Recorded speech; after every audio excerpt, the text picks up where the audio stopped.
প্রধান নির্বাচন commissioner AMM Nasir Uddin বলেছেন, আইনশৃঙ্খলা পরিস্থিতি সন্তোষজনক নয়, তবে ভোটের আগে উন্নতি হবে বলে আশা করছি।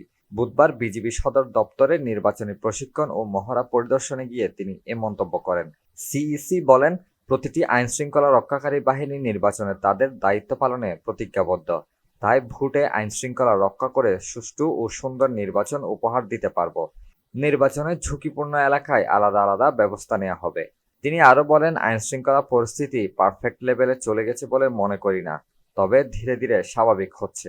ভোট প্রতিহত করার হুমকিকে নির্বাচন কমিশন আমলে নিয়েছে জানিয়ে সিইসি বলেন, কেউ ভোট প্রতিহত করতে চাইলে তাদের বিরুদ্ধে ব্যবস্থা নেওয়া হবে।